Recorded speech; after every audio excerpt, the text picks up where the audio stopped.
You know, buying a home, it's a huge deal, right? Maybe one of the biggest financial decisions you'll ever make.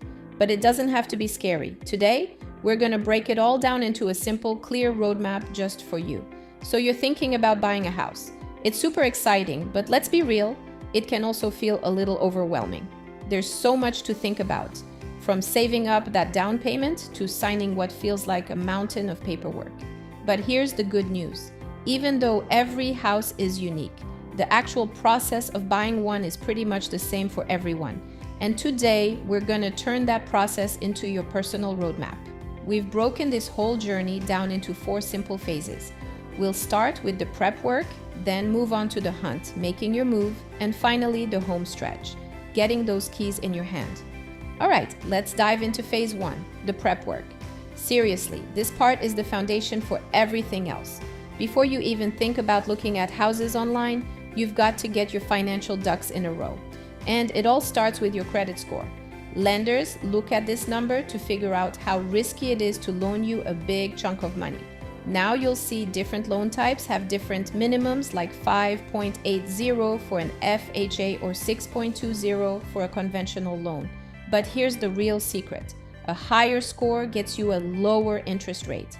And trust me, even a tiny drop in that rate can literally save you tens of thousands of dollars over the years. It's a huge deal. Okay, so you might see these 2 different names for credit scores, FICO and Vantage. Here's the simple breakdown. Lenders almost always use your FICO score.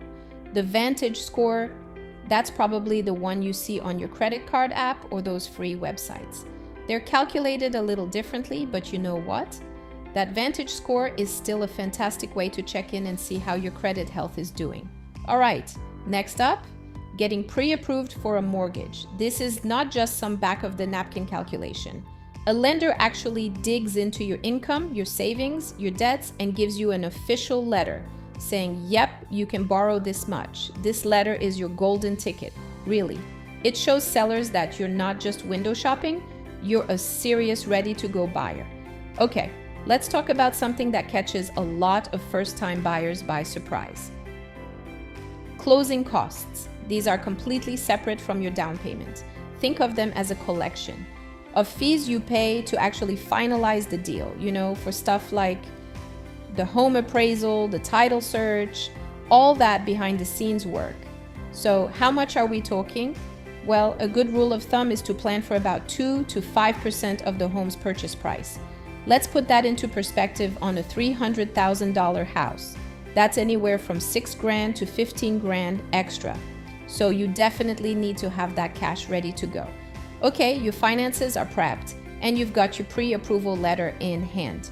Now for the fun part, welcome to phase 2, the hunt. And the first step here is to assemble your A-team.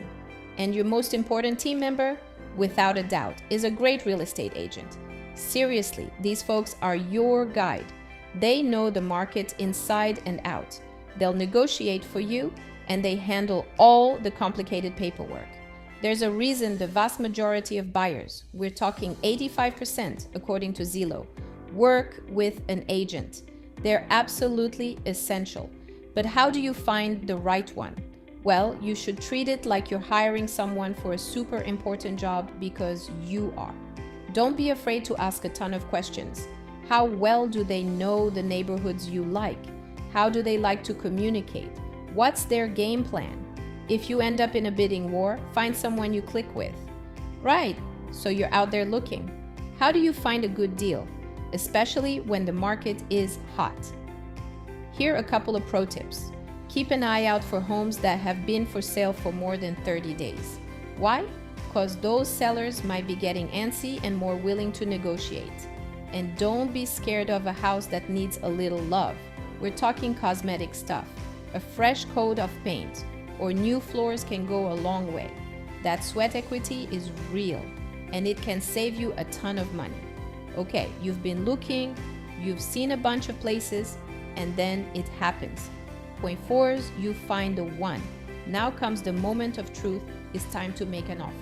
Now, an offer isn't just about the price you're willing to pay.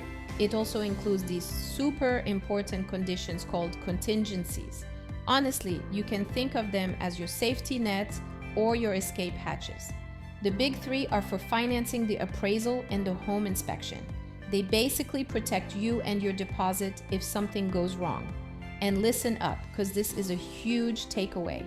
The highest offer doesn't always win. I'll say that again. The highest offer doesn't always win. Sometimes what a seller really wants is